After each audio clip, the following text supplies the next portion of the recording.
of you. Welcome to Saseva online classes. बच्चों अभी हम चैप्टर हमारा रनिंग चल रहा है ह्यूमन रिप्रोडक्शन, जिसमें अभी हमने स्टार्ट किया है फीमेल रिप्रोडक्टिव सिस्टम. आपको फीमेल रिप्रोडक्टिव सिस्टम के दो वीडियोस मिल चुके होंगे हमारे. एक वीडियो में हमने एक पूरा ओवरव्यू दिया था और दूसरे में हमने दिया है आपको जिसमें मैंने ओविडक्ट, यूट्रस, सर्विक्स और वेजाइना के बारे में एक्सप्लेन किया था. फीमेल रिप्रोडक्टिव सिस्टम में कौन कौन से ऑर्गन है उनकी लिस्ट मैं आपको ऑलरेडी दे चुकी हूँ. उनमें से हमारा यूट्रस कंप्लीट हो गया है, हमने पढ़ लिया है, लास्ट लेक्चर में आपको मिला होगा. फेलोपियन ट्यूब हमने कंप्लीट कर लिया है, सर्विक्स कंप्लीट कर लिया है. एक सबसे इंपॉर्टेंट ऑर्गन ओवरी, जिसको मैंने लास्ट लेक्चर में बहुत थोड़ा सा दिया था. ओवरी का इंटरनल स्ट्रक्चर और ओवरी के फंक्शंस, ये सारी बातें अभी हमने नहीं करी थी, तो ओवरी का डिटेल अभी हम आज लेते हैं. ठीक है, तो ओवरी का जब आप बेसिक पढ़ेंगे तो रिप्रोडक्टिव सिस्टम में, फीमेल रिप्रोडक्टिव सिस्टम में जितने भी ऑर्गन्स हैं एक्सेप्ट ओवरी, ओवरी को छोड़कर बाकी के ऑर्गन्स को बोलते हैं सेकेंडरी रिप्रोडक्टिव ऑर्गन, और ओवरी को मानते हैं प्राइमरी रिप्रोडक्टिव ऑर्गन. प्राइमरी या प्राइमरी सेक्सुअल रिप्रोडक्टिव ऑर्गन या प्राइमरी ऑर्गन आप बोल सकते हैं ओवरी को. बच्चों प्राइमरी ऑर्गन क्यों कह रहे हैं? क्योंकि ओवरी में गैमीट फॉर्मेशन होता है, ओवरी में ओवम या गैमीट का फॉर्मेशन होता है, इसलिए ओवरी हमारा कंसीडर किया जाएगा प्राइमरी ऑर्गन. ओवरी में गैमीट फॉर्मेशन के अलावा एक और भी काम होता है, हार्मोन सिक्रेशंस भी होते हैं. कई हार्मोन भी हैं जो ओवरी के थ्रू सिक्रेट किए जाते हैं. सेम वैसे ही जैसे आपने मेल में टेस्टिस पढ़ा था कि टेस्टिस में गैमीट बनते हैं, स्पर्म, और उसी से क्या सीक्रेट होते हैं? कई सारे हॉर्मोन्स. बिल्कुल वैसे ही यहाँ पर ओवरी में ओवम बनेगा और ओवरी से कई हार्मोन भी सीक्रेट होंगे. अब अगर बात करते हैं ओवरी की ओरिजिन की, तो मीजोडर्म से ओरिजिन होती है. ओवरी की अगर आप पोजीशन की बात करेंगे तो पेल्विक कैविटी में है. कौन सी कैविटी में? पेल्विक कैविटी में, और यूट्रस से जुड़ी हुई स्ट्रक्चर है ओवरी. अभी तक मैंने ओवरी के बारे में जितना कुछ भी आपको बताया ये ऑलरेडी एक बार हो चुका है लास्ट लेक्चर्स में, तो ये एक बेसिक था ओवरी के बारे में. अब आते हैं ओवरी का साइज. तो साइज ज्यादा बड़ा नहीं होता, लगभग इसकी लेंथ होती है 3 सेंटीमीटर के अप्रोक्सीमेटली, और इसकी विड्थ होती है, चौड़ाई होती है लगभग 2 सेंटीमीटर. ज्यादा थिकनेस भी नहीं है, थिकनेस भी ऑलमोस्ट 1 सेंटीमीटर के आसपास, यानी कि साइज में ज्यादा अगर आप इसका पूरा डायमेंशन लिखें तो ऑलमोस्ट 3 to 1 बोल सकते हैं. 3 सेंटीमीटर लेंथ, 2 सेंटीमीटर विड्थ और 1 सेंटीमीटर हो जाएगा इसका थिकनेस. शेप की अगर आप बात करें कि कौन से शेप का होता है, तो बच्चों ओवरी का शेप होता है अलमंड शेप, बादाम के आकृति जैसा होता है ओवरी. ठीक है, तो ये हुआ ओवरी की कुछ बातें. अब ओवरी जो स्ट्रक्चर है बच्चों, ओवरी कहाँ कहाँ जुड़ी है? ओवरी यूट्रस से जुड़ी हुई है. ओवरी पेल्विक वॉल जो है या पेल्विक कैविटी, तो कैविटी की वॉल से भी जुड़ी है. तो ओवरी को सपोर्ट करने के लिए कई सारे लिगामेंट्स पाए जाते हैं. ओवरी को, जैसे ओवरी यूट्रस की वॉल से जुड़ती है, डायग्राम आपको याद होना चाहिए. ओवरी यूट्रस की वॉल से जुड़ती है तो जोड़ने के लिए लिगामेंट्स. ओवरी पेल्विक कैविटी की वॉल से जुड़ी होती है तो पेल्विक कैविटी की वॉल से जोड़ने के लिए भी लिगामेंट्स. कुछ और भी एक्स्ट्रा लिगामेंट्स होते हैं जो सपोर्ट देते हैं ओवरी को. तो ऐसे टोटल मैंने 3 लिगामेंट्स के नाम आपको ध्यान रखने हैं कि ओवरी में 3 लिगामेंट्स होते हैं जो ओवरी को अलग अलग जगह से जोड़ते हैं या सपोर्ट देते हैं. ठीक है, तो ये था ओवरी को एक ओवरव्यू. अब आगे हम देखेंगे ओवरी का इंटरनल स्ट्रक्चर. इंटरनल स्ट्रक्चर देखने से पहले अभी तक आपने जो कुछ भी पढ़ा है उसको एक बार मैंने यहाँ लिखा हुआ है, आप ध्यान से देखिएगा, प्लीज फोकस करिए. ओवरी के बारे में लिखा गया है कि ओवरी प्राइमरी सेक्सुअल ऑर्गन है. Ovary is the primary sexual organ in female. Female में प्राइमरी सेक्सुअल ऑर्गन है जिसके 2 फंक्शन है, एक गैमीट फॉर्मेशन और दूसरा hormone secretion. One is gamete formation and other is hormone secretion. Ovary की position बताई गई है पेल्विक कैविटी में, या आप ये भी बोल सकते हैं कि यूट्रस से अटैच है. पेल्विक कैविटी में या यूट्रस से अटैच. ओरिजिन है मीजोडर्म से. साइज है इसका 3 to 1, 3 into 2 into 1 सेंटीमीटर. ये लेंथ है, ये विड्थ है और ये थिकनेस है. वेट अगर बात करें तो लगभग अप्रोक्सीमेटली 20 ग्राम के आसपास इसका वेट है. शेप की अगर बात करें तो शेप है इसका आलमंड शेप. शेप है इसका आलमंड शेप। अब सपोर्टेड बाय लिगामेंट्स, लिगामेंट्स के थ्रू ये सपोर्टेड है, लिगामेंट्स इसको सपोर्ट देते हैं।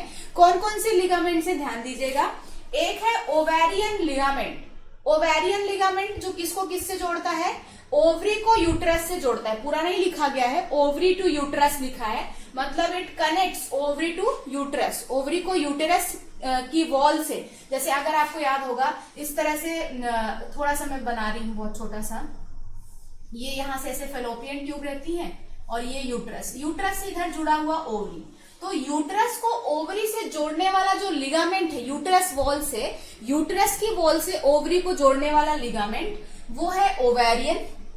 अब क्योंकि ओवरी कौन सी कैविटी में है, पेल्विक कैविटी में, तो पेल्विक कैविटी के वॉल से जोड़ने वाला लिगामेंट ब्रॉड लिगामेंट। और एक और लिगामेंट है जिसका नाम है बच्चों मीजोवेरियन लिगामेंट। तो मीजोवेरियन लिगामेंट भी सपोर्ट देता है इसका, इसको आप बोल सकते हैं मीजोवेरियन लिगामेंट उसको एक सपोर्ट देता है। तो 3 ligaments, ovarian, broad and mesovarian ligament. समझ पा रहे हैं? चलिए, ये हुआ ओवरी का एक छोटा सा हमने डिटेल दिया। अब आते हैं ओवरी के इंटरनल स्ट्रक्चर पर। डायग्राम यहाँ ड्रॉ है, डिस्क्रिप्शन अभी बाद में मैं लिखूंगी। तो ओवरी का स्ट्रक्चर, हेडिंग है हमारी स्ट्रक्चर ऑफ ओवरी। ध्यान से देखिएगा बच्चों, डायग्राम को ध्यान से देखिएगा। ये डायग्राम आपको एनसीईआरटी में भी मिलने वाला है, पूरा डायग्राम मिलेगा आपको, एनसीईआरटी में मिलेगा ये डायग्राम। लेकिन उसमें कुछ कुछ लेबलिंग, कुछ कुछ जो नाम लिखा गया है वो प्रॉपर मेंशन नहीं है, इसलिए आप ध्यान दीजिएगा कि डायग्राम को आप यहां से एक बार जरूर देखिएगा, ठीक है। तो जब हम ओवरी का डायग्राम बनाते हैं तो सबसे पहले यहां से हमने स्टार्ट किया हुआ है, कुछ ऐसे ये हमने स्टार्ट किया हुआ है, ये वॉल यहां से स्टार्ट है ऐसे, आउटर वॉल। और ये जो स्ट्रक्चर है ये क्या है, लिगामेंट्स। ये क्या है, लिगामेंट्स। अब लिगामेंट्स के बाद ये जो ओवरी की वॉल है, ये इस तरह से ओवरी का स्ट्रक्चर आपको दिखाई दे रहा है। ओवरी की जो वॉल है, ओवरी की जो लेयर है, इसमें ये आप देख रहे हैं ब्लू लाइनिंग, और उसके नीचे इस तरह से ये ब्लैक कलर की कुछ इस तरह से सेल्स की बनी हुई लेयर है, दिख रही है आपको। इस लेयर को बोलते हैं, ये जो लेयर है सेल्स की बनी हुई, इस लेयर को बोलते हैं जर्मिनल एपिथेलियम, या इसी का एक और नाम है surface epithelium. That means ovary is covered by, the outermost layer of ovary is covered by germinal epithelium और surface epithelium। जर्मिनल एपिथेलियम क्या है, जर्म सेल की बनी हुई लेयर। ये जो सेल्स हैं बच्चों, ये क्या है, इनको बोलते हैं जर्म सेल्स। और जर्म सेल्स की बनी हुई लेयर है, इसलिए इस लेयर का नाम दे दिया गया है जर्मिनल एपिथेलियम। क्योंकि ये ओवरी की सरफेस बना रही है ये एपिथेलियम, इसलिए इसको एक और नाम देते हैं surface epithelium. Is that clear? तो ओवरी के सबसे बाहर क्या है, जर्मिनल एपिथेलियम या सरफेस एपिथेलियम। अब इसके नीचे, सरफेस एपिथेलियम के नीचे, इस ब्लैक कलर की लाइनिंग के नीचे वापस से एक ब्लू कलर की लेयर है, वापस से एक ब्लू कलर की लेयर है। और इस ब्लू कलर की लेयर का नाम है बच्चों ट्यूनिका एल्ब्यूजिनिया। दैट मीन्स बाहरी लेयर का नाम हो गया जर्मिनल एपिथेलियम। जर्मिनल एपिथेलियम के नीचे एक लेयर है और उस लेयर का नाम है ट्यूनिका एल्ब्यूजिनिया। ट्यूनिका एल्ब्यूजिनिया नाम सुना सुना लग रहा है, लगना चाहिए भाई, पढ़ाया था हमने कहां पर, जब आप टेस्टिस का स्ट्रक्चर पढ़ रहे थे, टेस्टिस का इंटरनल स्ट्रक्चर, तो उसकी जो वॉल थी, टेस्टिस के बाहर की जो लेयर्स थी, उनको आपको नाम याद होगा, आपने पढ़ा था वहां पर tunica vaginalis, tunica albuginea and tunica vasculosa. याद आ रहा है आपको? तो यहाँ पर पूरी लेयर वही नहीं है, बाहरी लेयर जर्मिनल एपिथेलियम की और उसके अंदर की लेयर कौन सी है, ट्यूनिका एल्ब्यूजिनिया। जर्मिनल एपिथेलियम सबसे बाहर, उसके अंदर है ट्यूनिका एल्ब्यूजिनिया, ठीक है। और ये स्टार्टिंग में क्या दिखाया गया है, लिगामेंट्स। बच्चों लिगामेंट्स के अंदर ध्यान से देखिएगा, लिगामेंट्स के अंदर आपको दिखाई गई है ब्लड वेसल्स।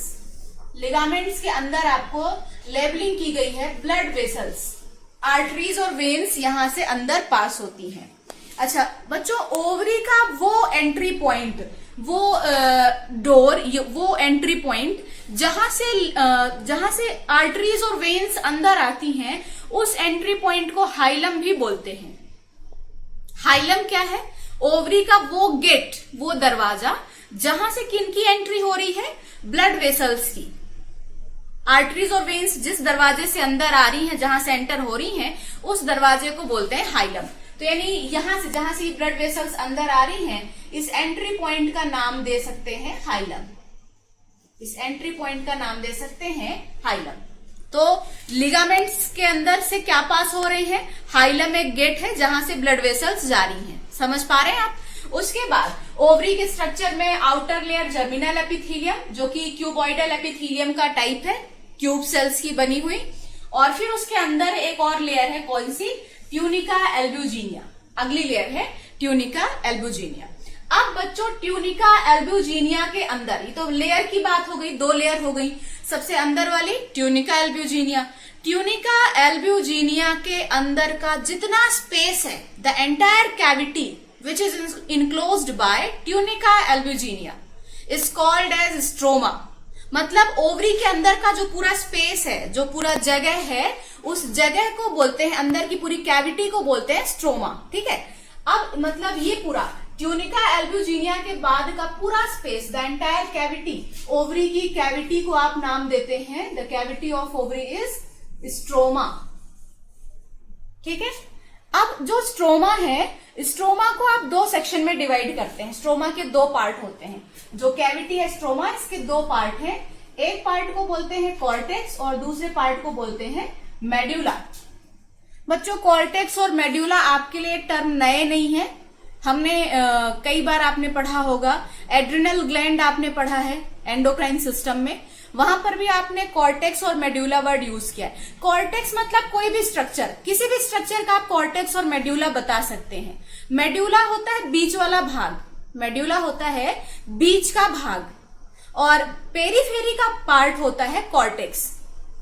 जैसे सपोज मान लीजिए एक सर्कल है, उस सर्कल का आपने दो बॉर्डर बना दिए, एक बीच का सेंट्रल पार्ट जो बना दिया वो मेड्यूला, और बाहर का जो पूरा पेरिफेरल पार्ट है, जो परिधीय भाग बचा, उसे बोलेंगे कॉर्टेक्स। तो यहाँ पर एल्ब्यूजिनिया के अंदर, ये एल्ब्यूजिनिया, यहां से एल्ब्यूजिनिया के अंदर का ये जो पूरा स्पेस है, इसके स्पेस को बोलेंगे क्या, स्ट्रोमा। और स्ट्रोमा के आप 2 हिस्से करेंगे, स्ट्रोमा के आप 2 हिस्से करेंगे। ये जो बीच का भाग है, मैंने इस ब्लू कलर से बनाया है, ये जो बीच का भाग है, सेंटर का पार्ट, इसे नाम दिया मेड्यूला। किसका मेड्यूला, स्ट्रोमा का मेड्यूला पार्ट है। और मेड्यूला पार्ट में बच्चों क्या होते हैं, ब्लड वेसल्स और नर्व्स। आर्टरीज होंगी मेड्यूला में, वेन्स होंगी और न्यूरॉन्स होंगे, नर्व्स होंगे। ठीक है। अच्छा, अब क्योंकि मेडुला पोर्शन तो बहुत थोड़ा सा दिखाया गया, अब जो बाकी का पूरा हिस्सा जिसको हमने पेरीफेरी मान लिया, उस पेरीफेरी हिस्से को क्या बोलेंगे, कॉर्टेक्स। किसका कॉर्टेक्स, स्ट्रोमा कॉर्टेक्स, क्योंकि पूरी कैविटी स्ट्रोमा है और स्ट्रोमा का पेरीफेरी पार्ट कॉर्टेक्स, स्ट्रोमा का सेंट्रल पार्ट मेडुला। मेडुला में क्या है, ब्लड वेसल्स और क्या है, नर्व्स। कॉर्टेक्स में क्या है बच्चों, कॉर्टेक्स में होती है फॉलिकल। कॉर्टेक्स में ये जो पूरा आप देख रहे हैं यहाँ पर स्ट्रोमा वाले भाग का ये जो ब्लू वाला सर्कल है, ये मेडुला है। ये क्या है, मेडुला, जहां पर मैंने लिखा है क्या पाई जाती है, ब्लड वेसल्स और नर्व्स।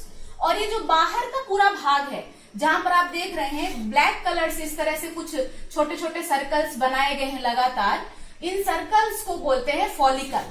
तो पूरे entire the cortex part of stroma there are many spherical structures which are called as follicle. ये जो पूरा स्ट्रोमा का ये जो परिधीय भाग है, कॉर्टेक्स है, कॉर्टेक्स के अंदर आपको दिखाई दे रहे होंगे छोटे छोटे ब्लैक कलर के सर्कल्स बनाए गए हैं सीक्वेंस से। इन ब्लैक सर्कल्स को बोलते हैं फॉलिकल, इन सर्कल्स को बोलते हैं फॉलिकल। बच्चों यहाँ पर ओवरी के अंदर 2 चीजें हो रही होती हैं, एक तो oogenesis तो होना ही है, ओवरी के अंदर अंडरस्टूड है। ओवरी प्राइमरी ऑर्गन है, क्यों, क्योंकि गैमेट बनेगा ओवम, तो ओवरी के अंदर oogenesis चलेगा, है ना, oogenesis हमें पढ़ना है। और यहाँ पर एक और प्रोसेस होती है फॉलिकुलोजेनेसिस, एक और प्रोसेस होती है फॉलिकुलोजेनेसिस। फॉलिकुलोजेनेसिस का मतलब है फॉलिकल्स का निर्माण होना, फॉलिकल्स के बनने की प्रोसेस को बोलते हैं फॉलिकुलोजेनेसिस। ठीक है। अब फॉलिकल कैसे बनते हैं वो भी मैं एक फ्लो चार्ट में आपको आगे समझाने वाली हूं। फॉलिकल बनेंगे जर्म सेल से। ये जो जर्मिनल एपिथेलियम है, इनमें कौन सी cell? Germ cell. Germ cell actual में किसका मॉडिफिकेशन है? Cuboidal epithelium. क्यूबॉइडल एपिथेलियम ही मॉडिफाई होकर यहां पर उसी का नाम दे दिया जाता है जर्मिनल एपिथेलियम। तो जर्मिनल एपिथेलियम से ही फॉलिकल बनते हैं और जर्मिनल एपिथेलियम या जर्म सेल से ही आगे oogenesis का भी प्रोसेस होगा। मतलब ओवरी के अंदर आप एक चीज ध्यान रखिएगा कि पढ़ाते समय मैं आपको दो चीजें एक साथ नहीं पढ़ा सकती हूँ। पहले फॉलिकुलोजेनेसिस पढ़ाऊंगी, फिर oogenesis के बारे में डिस्कस करेंगे। हालांकि oogenesis पढ़ाते समय फॉलिकुलोजेनेसिस को रिलेट किया जाएगा, लेकिन आप ध्यान रखिएगा कि दोनों ही प्रोसेस चल रही होती हैं। कहां पर? ओवरी के अंदर। फॉलिकुलोजेनेसिस के भी कई सारे स्टेप्स चल रहे होते हैं, oogenesis के भी चल रहे होते हैं। फॉलिकुलोजेनेसिस के जब आप स्टेप्स पढ़ेंगे तो आपको अलग अलग फॉलिकल्स बनेंगे। सबसे पहले छोटा सा फॉलिकल बनेगा प्राइमोर्डियल, उसके बाद बनेगा थोड़ा प्राइमोर्डियल का साइज बड़ा होगा प्राइमरी, प्राइमरी फॉलिकल बदल जाएगा सेकेंडरी में, सेकेंडरी बदल जाएगा टर्शरी में, और टर्शरी के बाद सबसे बड़ा फॉलिकल बनेगा, एक बड़ा सा स्ट्रक्चर, बड़ा सा सर्कुलर स्ट्रक्चर, मैच्योर फॉलिकल, या उसी को बोलेंगे ग्राफियन फॉलिकल। फिर ग्राफियन फॉलिकल। अच्छा, एक चीज और, फॉलिकुलोजेनेसिस जैसे जैसे चल रहा है, मतलब primary follicle, secondary follicle, tertiary follicle, mature follicle, इन फॉलिकल्स के अंदर ही oogenesis के भी कुछ ना कुछ स्टेप चल रहे हैं। मतलब दो चीजें एक साथ चल रही हैं। फॉलिकुलोजेनेसिस, बाहर से फॉलिकल बन रहे हैं और उनके अंदर कुछ ना कुछ oogenesis के स्टेप्स कंप्लीट हो रहे हैं। तो मैच्योर फॉलिकल के अंदर जो ओवम बनता है, जो ओवम रहता है, वो मैच्योर फॉलिकल टूट जाती है।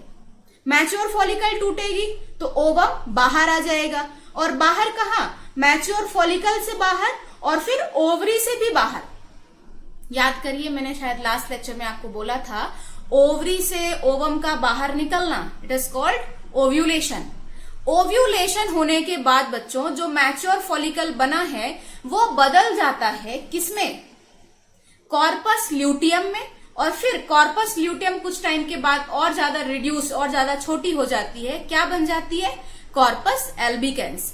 तो एक फ्लो चार्ट अभी अलग से आने वाला है फॉलिकुलोजेनेसिस का, लेकिन यहां पर भी ध्यान दीजिएगा कि ये जो कॉर्टेक्स वाला पार्ट है, स्ट्रोमा का जो कॉर्टेक्स भाग है, यहां पर वही फॉलिकुलोजेनेसिस के स्टेप दिखाए गए हैं। सबसे पहले ये लिखा हुआ है प्राइमरी फॉलिकल, ये छोटा सा है प्राइमरी फॉलिकल, मैं भी 1 डिग्री लिख देती हूँ। 1 degree means primary follicle. Primary follicle का साइज बढ़ा, प्राइमरी फॉलिकल बदल गया secondary follicle. Secondary follicle size में और बड़ा हुआ टर्शरी फॉलिकल।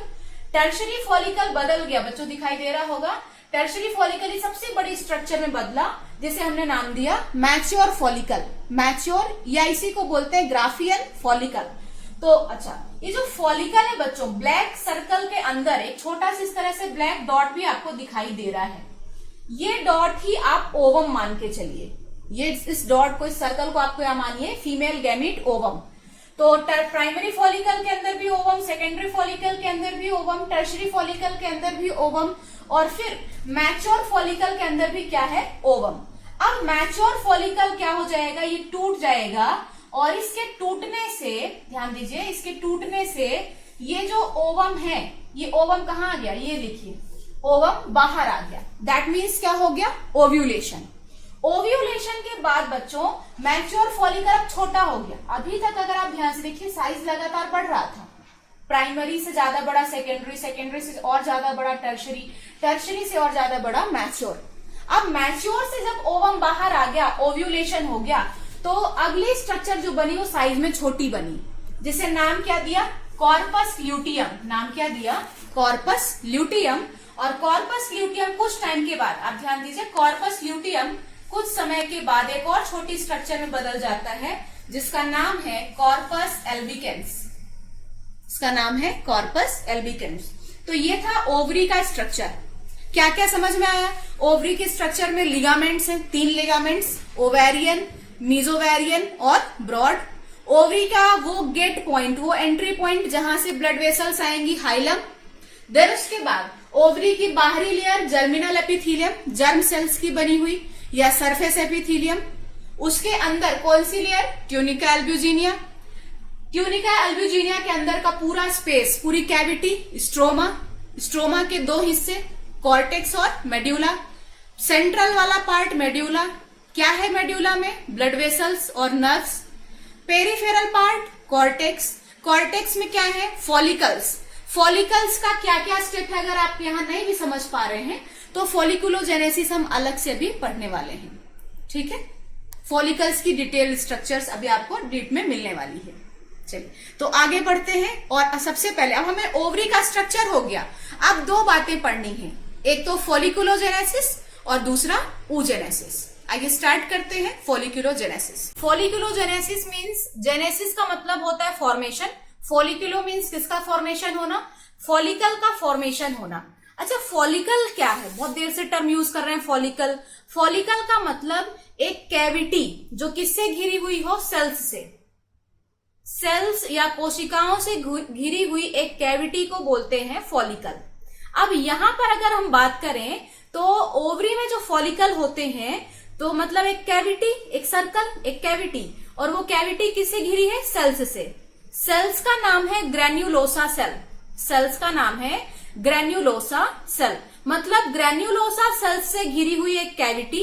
और उस कैविटी के अंदर खाली है क्या? नहीं, उस कैविटी के अंदर क्या है? ओवम। उस कैविटी के अंदर क्या बना हुआ है या क्या बन रहा है, क्या चल रहा है? ओवम, ठीक है।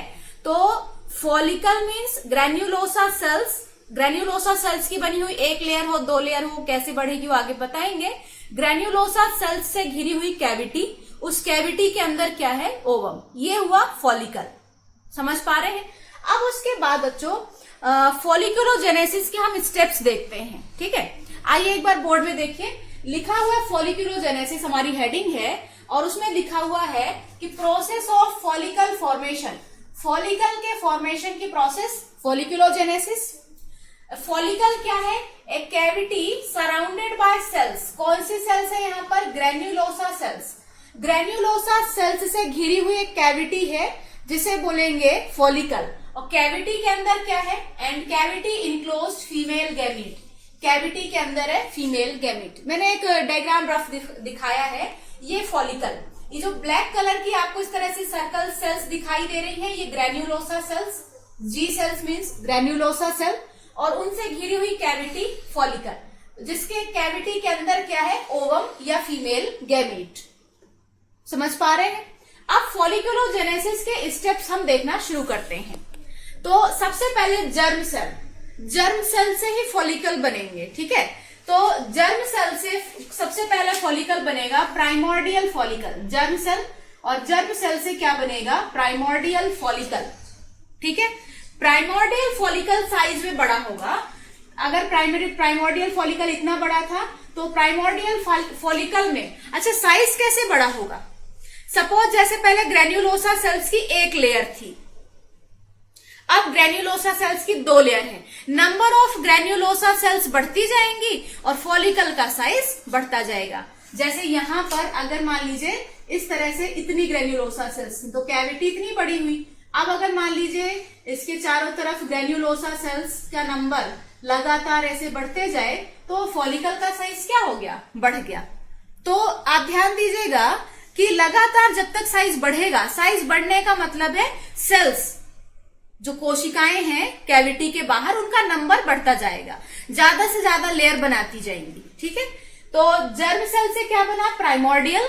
प्राइमोर्डियल से आगे क्या बना? प्राइमोर्डियल फॉलिकल और ज्यादा बड़ा हुआ साइज में, ग्रेन्युलोसा सेल्स की लेयर और ज्यादा बनी, और क्या बन गया? Primary follicle. बच्चों ध्यान दीजिएगा, ये जो प्राइमरी फॉलिकल बनना है, ये प्राइमरी फॉलिकल कब बन गया है? ये बर्थ के पहले ही बन गया है। एक फीमेल चाइल्ड में एम्ब्रियोनिक स्टेज में ही, एटलीस्ट एम्ब्रियोनिक स्टेज के 11th to 12th week, embryonic stage में 11वें से 12वें हफ्ते के दौरान फीमेल की ओवरी में प्राइमरी फॉलिकल्स का फॉर्मेशन हो चुका होता है, ठीक है। अब उसके आगे का जो डेवलपमेंट है वो चलता रहेगा। प्राइमरी फॉलिकल बन चुका है कहां पर? एम्ब्रियोनिक स्टेज में ही बन चुका है, ठीक। तो प्राइमरी फॉलिकल आगे बदलते हैं या आगे साइज में और बड़े होंगे और क्या बनाएंगे, secondary follicle. Primary follicle secondary follicle में बदलेंगे। सेकेंडरी फॉलिकल के अंदर तक आते आते साइज और बड़ा हो जाएगा, क्योंकि ग्रेन्युलोसा सेल्स की लेयर क्या होती जाएगी, और ज्यादा होती जाएगी। तो ये बन गया सेकेंडरी फॉलिकल। ठीक है, साइज का ध्यान रख रहे हैं ना आप। प्राइमरी फॉलिकल ग्रेन्युलोसा सेल्स की लेयर कम है, साइज में छोटा, सॉरी प्राइमोर्डियल साइज में छोटा, प्राइमरी थोड़ा और बड़ा, और फिर सेकेंडरी और बड़ा। अच्छा, यहाँ पर जो ये तो ओवम है और बाकी जो सेल्स की पूरी लेयर है ये कौन सी सेल्स है, ग्रेन्युलोसा सेल्स। सेकेंडरी फॉलिकल में बच्चों ये जो सेल्स हैं ग्रेन्युलोसा सेल्स, ये अलग अलग लेयर में डिफरेंशिएट हो जाती हैं। यहाँ आते आते सेकेंडरी फॉलिकल में आते आते एक लेयर बन जाती है जिसको बोलते हैं थीका लेयर। क्या नाम देते हैं, थीका लेयर। लेयर का नाम है थीका लेयर बन जाती है। मतलब सेकेंडरी फॉलिकल कौन सी लेयर से घिर जाती है, थीका लेयर। ठीक है, अब सेकेंडरी फॉलिकल साइज में और बड़ा होगा, किसमें बदल जाएगा, टर्शरी में। बच्चों टर्शरी फॉलिकल आते आते साइज तो बड़ा होगा ही, ये जो थीका लेयर है, थीका लेयर की दो सब लेयर हो जाती हैं। एक बनता है थीका एक्सटर्ना, थीका एक्सटर्ना, और एक बनता है थीका इंटरना।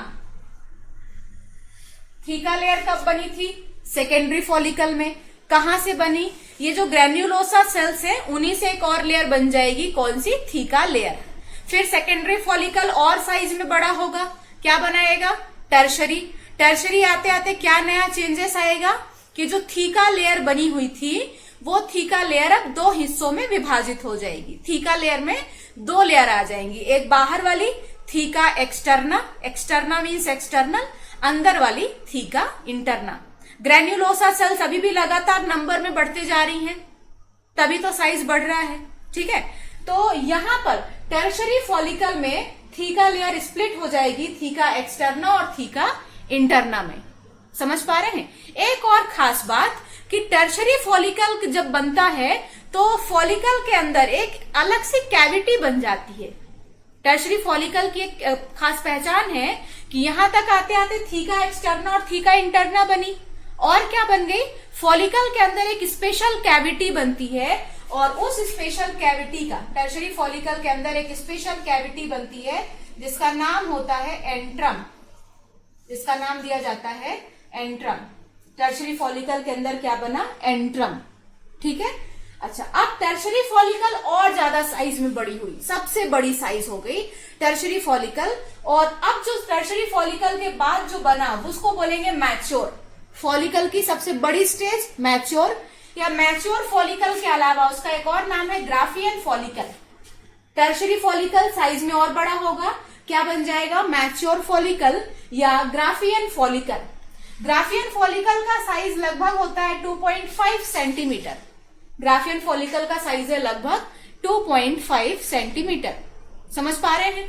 तो अब ध्यान दीजिएगा, टर्शरी फॉलिकल आते आते ही थीका एक्सटर्ना, थीका इंटरना और एंट्रम बन गई थी, और मैच्योर फॉलिकल के अंदर भी पूरी स्ट्रक्चर रहेगी। मतलब मैच्योर फॉलिकल में भी एंट्रम पाया जाएगा, मैच्योर फॉलिकल में भी थीका इंटरना और थीका एक्सटर्ना रहेंगे। समझ पा रहे हैं। और मैच्योर फॉलिकल में क्योंकि साइज और बड़ा हुआ तो ग्रेन्युलोसा सेल्स की कवरिंग क्या हो गई, लगातार और बढ़ गई। आपको मैंने थोड़ी देर पहले बोला था कि दो प्रोसेस चल रही हैं। फॉलिकुलोजेनेसिस तो चल ही रहा है, इन फॉलिकल के अंदर और क्या बन रहा है, oogenesis भी हो रहा है। फॉलिकल, ध्यान से देखिए, ये फॉलिकल किसको घेरे हुए हैं, ओवम को। तो मैच्योर फॉलिकल या जितनी भी फॉलिकल अभी आपने देखे, primordial, primary, secondary, tertiary, mature, सभी में क्या है, सभी के अंदर क्या है, कैविटी में क्या है, ओवम। अब जब मैच्योर फॉलिकल बन जाता है बच्चों, तो मैच्योर फॉलिकल क्या हो जाता है, फट जाता है। मैच्योर फॉलिकल क्या होता है, फट जाता है। क्यों फटता है, हार्मोन। यहां पर हाइपोथैलेमस का एक हार्मोन है LH, हाइपोथैलेमस का एक हार्मोन है LH, luteinizing hormone. LH hormone का लेवल बढ़ने से, जब LH का लेवल बढ़ेगा तो LH हार्मोन का लेवल बढ़ने से मैच्योर फॉलिकल के अंदर जो ओवम है वो मैच्योर फॉलिकल फट जाएगा, कब फटेगा? जब LH का लेवल, LH हार्मोन का स्तर बहुत ज्यादा बढ़ जाएगा, मैच्योर फॉलिकल रप्चर हुआ और उसके अंदर जो ओवम था वो ओवम क्या हो गया? बाहर आ गया, फॉलिकल से बाहर आया और फिर ओवरी से बाहर आ जाएगा। दैट मीन्स ओवम ओवरी से बाहर छोड़ दिया गया, ओवम को ओवरी से बाहर निकाल दिया गया। इसको बोलेंगे ओव्यूलेशन। मतलब ओव्यूलेशन, ओव्यूलेशन का मतलब releasing of ovum from the ovary, ठीक है। लेकिन ये ओवम ओवरी के अंदर किसके अंदर था? फॉलिकल के। कौन से फॉलिकल के? ये सभी follicle, primary, secondary, tertiary, mature, सभी के अंदर ओवम था। लेकिन कौन से वाला फॉलिकल रप्चर होने से ओवम बाहर आया? क्या प्राइमरी फॉलिकल टूटा? नहीं। क्या सेकेंडरी फॉलिकल के टूटने से ओवम बाहर आया? नहीं। तो मैच्योर फॉलिकल के टूटने से, मैच्योर फॉलिकल जब टूटा तो उसके अंदर से ओवम क्या हो गया? बाहर आ गया। क्यों टूटा? मैच्योर फॉलिकल रप्चर क्यों हुआ, ब्रेक क्यों हुआ? क्योंकि LH हार्मोन का लेवल बहुत ज्यादा बढ़ गया था। समझ पा रहे हैं?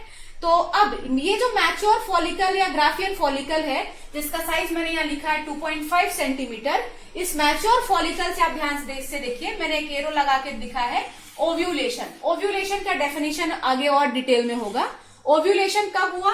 जब LH हार्मोन का level, LH increases, LH hormone का लेवल बढ़ने से मैच्योर फॉलिकल टूट गया। अब आप ध्यान दे रहे होंगे, अभी तक प्राइमोर्डियल से बड़ा प्राइमरी फॉलिकल, प्राइमरी से साइज में और बड़ा सेकेंडरी, सेकेंडरी से साइज में और बड़ा टर्शरी, और सबसे बड़ा मैच्योर।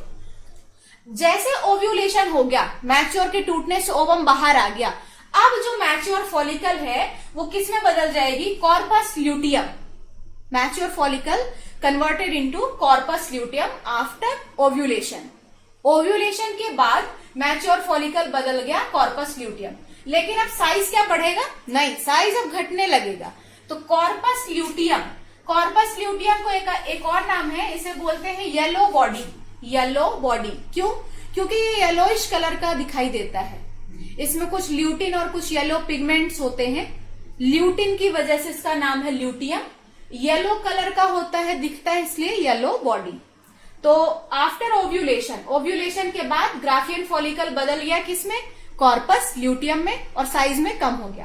अब कॉर्पस ल्यूटियम का क्या फ्यूचर है? बच्चों थोड़ा सा जब आप मेंस्ट्रुअल साइकिल पढ़ेंगे तब हम डिटेल से डिस्कस करेंगे।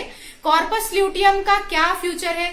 अगर फर्टिलाइजेशन हो जाता है तब तो कॉर्पस ल्यूटियम आगे कुछ समय तक सरवाइव करेगा, कुछ मतलब बना रहेगा, कॉर्पस ल्यूटियम ब्रेक नहीं होगा।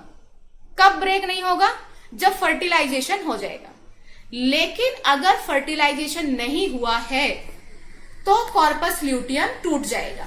कॉर्पस ल्यूटियम या फिर येलो बॉडी जब टूटेगा तो एक बहुत ही छोटी स्ट्रक्चर बनाएगा, रिड्यूस्ड स्ट्रक्चर, जिसका नाम है कॉर्पस एल्बिकेंस। कॉर्पस एल्बिकेंस या इसी का एक और नाम है व्हाइट बॉडी, क्योंकि ये व्हाइट कलर की अपीयर होती है, इसलिए इसको बोलते हैं व्हाइट बॉडी। ठीक है, तो ये फ्लो चार्ट आपके सामने है। जर्म सेल से प्राइमोर्डियल, प्राइमोर्डियल से प्राइमरी से सेकेंडरी, सेकेंडरी से टर्शरी, टर्शरी से मैच्योर, यहां तक साइज बढ़ रहा था। अब मैच्योर से फिर कॉर्पस ल्यूटियम, कॉर्पस ल्यूटियम से एल्बिकेंस, तो यहां से साइज लगातार कम होने लगा। मैंने यहां दिखाया भी है, प्राइमोर्डियल से लेकर ग्राफियन तक साइज लगातार बढ़ा हुआ दिखाया है, और मैच्योर के बाद साइज लगातार कम करते हुए दिखाया है। ठीक है, प्राइमोर्डियल से जब प्राइमरी बना तो ग्रेन्युलोसा सेल्स और बढ़ी, प्राइमरी से सेकेंडरी बना, ग्रेन्युलोसा सेल्स और बढ़ी, साथ ही साथ थीका लेयर भी बन गई सेकेंडरी में। टर्शरी आते आते ग्रेन्युलोसा, देखो साइज बढ़ने का मतलब ग्रेन्युलोसा सेल्स का नंबर बढ़ना ही बढ़ना है। ठीक है, तो ये अंडरस्टूड रहेगा कि प्राइमोर्डियल से लेकर मैच्योर तक ग्रेन्युलोसा सेल्स का नंबर लगातार बढ़ते जा रहा है। ठीक है, अब प्राइमरी फॉलिकल में सिर्फ ग्रेन्युलोसा सेल थी, कोई थीका लेयर नहीं थी।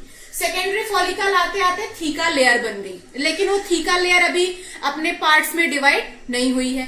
टर्शरी फॉलिकल आते आते थीका लेयर बन गई, सॉरी थीका लेयर स्प्लिट हो गई। थीका लेयर के दो रूप आ गए, थीका एक्सटर्ना, एक्सटर्ना मीन्स बाहर वाली, और अंदर वाली लेयर का नाम थीका इंटरना। टर्शरी फॉलिकल में ही एक कैविटी बन जाती है एंट्रम, टर्शरी फॉलिकल में ही एक कैविटी बन जाती है एंट्रम। ठीक है, अभी तक एंट्रम थीका के जो 2 स्प्लिट्स लेयर है वो भी किसी फॉलिकल में नहीं थे। एंट्रम सबसे पहले कहां पर अपीयर हुई? टर्शरी फॉलिकल में। फिर टर्शरी और बड़ी बनी मैच्योर में। तो नो डाउट मैच्योर फॉलिकल के अंदर भी थीका एक्सटर्ना, थीका इंटरना और एंट्रम, ये कैविटी, ये 3 word, theca externa, theca interna और कैविटी कौन सी? एंट्रम, ये टर्शरी में भी होंगे और मैच्योर में भी होंगे। मैच्योर फॉलिकल का डिटेल स्ट्रक्चर अभी हम देखने वाले हैं आगे, जस्ट इसके आगे मैच्योर फॉलिकल का स्ट्रक्चर हम डिस्कस करेंगे, ठीक है। अच्छा, इन सभी फॉलिकल के अंदर क्या था? Ovum, female gamete. अब मैच्योर फॉलिकल टूटेगा, क्यों टूटा? LH हार्मोन का लेवल बढ़ा तो मैच्योर फॉलिकल रप्चर हुआ। टूटने से क्या हुआ? ओव्यूलेशन हो गया, ओवरी से बाहर आ गया ओवम, और जैसे ही ओव्यूलेशन हुआ अब मैच्योर फॉलिकल किस में बदल जाएगा? कॉर्पस ल्यूटियम में।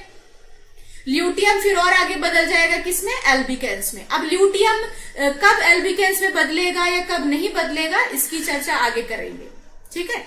अच्छा, अभी मैंने आपको एक बात बताई कि फॉलिकुलोजेनेसिस कब स्टार्ट हो जाता है? एम्ब्रियोनिक कंडीशन में ही। एम्ब्रियोनिक कंडीशन में कौन सा फॉलिकल बन जाता है? Primary follicle. प्राइमरी फॉलिकल या अगर आप बात करें कि एम्ब्रियोनिक कंडीशन में कितने प्राइमरी फॉलिकल होते हैं, तो एक फीमेल चाइल्ड में about 1 millions of primary follicle होते हैं दोनों ही ओवरी में। हर एक ओवरी में मिलियंस ऑफ प्राइमरी फॉलिकल रहेंगे। लेकिन क्या ये प्राइमरी फॉलिकल्स इतने ही नंबर में रहते हैं? नहीं। जैसे जैसे फॉलिकल्स का डेवलपमेंट और बढ़ता जाता है, या चाइल्ड बर्थ हुआ, फीमेल चाइल्ड का बर्थ हुआ, बर्थ के बाद और आगे प्यूबर्टी एज आती गई। प्यूबर्टी एज आते आते एम्ब्रियोनिक कंडीशन में हर एक ओवरी में, फीमेल चाइल्ड के हर एक ओवरी में कितने प्राइमरी फॉलिकल थे? मिलियन प्राइमरी फॉलिकल थे। और प्यूबर्टी एज आते आते हर एक ओवरी में प्राइमरी फॉलिकल का नंबर अब 60,000 से 80,000, लगभग 60,000 से 80,000 ही बचा। कहां? तो मिलियंस में थे। एम्ब्रियोनिक कंडीशन में ही बन गए थे सारे प्राइमरी फॉलिकल, मिलियंस में थे। हर एक दोनों ओवरी में 1-1 मिलियन मान लीजिए। और कहा? प्यूबर्टी एज आते आते कितने हो गए? 60 से 80। मतलब फॉलिकल का नंबर क्या हुआ? लगातार फॉलिकल का नंबर कम होता गया। फॉलिकल्स कम कैसे हुए? क्योंकि फॉलिकल टूट गए। बहुत सारे फॉलिकल क्या हो गए? टूट गए, डिजनरेटेड हो गए। फॉलिकल्स का टूटना, इसको बोलते हैं फॉलिक्यूलर अट्रेशिया। फॉलिकल्स के टूटने को बोलते हैं फॉलिक्यूलर अट्रेशिया। अट्रेशिया क्यों हुआ? इसका कारण है हार्मोनल रीजन। हार्मोनल चेंजेस की वजह से फॉलिक्यूलर अट्रेशिया होते हैं। मैंने ये दोनों डाटा यहां पर लिखे हुए हैं, आइए एक बार देखिएगा। मैंने लिखा हुआ है millions of primary follicle present in each ovary during embryonic stage. In each ovary, प्रत्येक ओवरी में बर्थ के टाइम, एम्ब्रियोनिक स्टेज में कई मिलियन प्राइमरी फॉलिकल पाए जाते हैं, ठीक है। फिर आगे प्यूबर्टी एज अबाउट 60,000 टू 80,000, लगभग 60 से 80,000 primary follicle left in each ovary. Birth से पहले एम्ब्रियोनिक स्टेज में मिलियंस थे, और प्यूबर्टी एज आते आते, बर्थ के बाद, चाइल्ड फेज के बाद जब प्यूबर्टी एज आई, मतलब वो एज जिसमें कोई फीमेल चाइल्ड फर्टिलाइजेशन में कैपेबल हुई, उस प्यूबर्टी एज आते आते कितना फॉलिकल्स बचा? 60 से 80,000 फॉलिकल। और ये जो फॉलिकल्स का नंबर घटा, इसके लिए क्या बोलेंगे? क्या हुआ? Follicular atresia. क्या हुआ?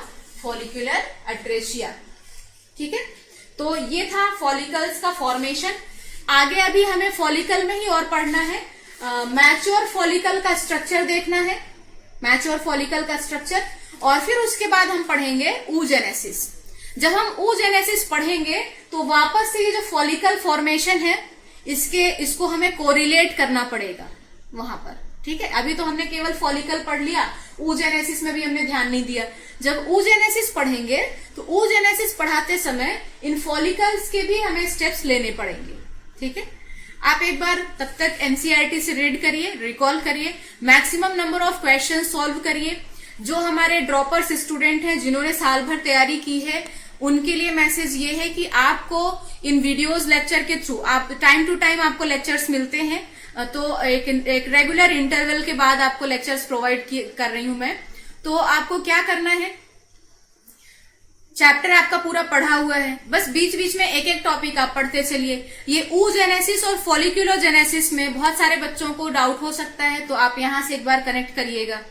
और जो बच्चे 12th के हैं, जो भी फर्स्ट टाइम 12th में अपीयर हुए हैं जो हमारे बच्चे, उनके लिए ये है कि आप प्रॉपर नोट्स बनाइए, नोट्स के साथ प्रिपरेशन करिए, एनसीईआरटी रीड करिए और क्वेश्चन भी सॉल्व करिए।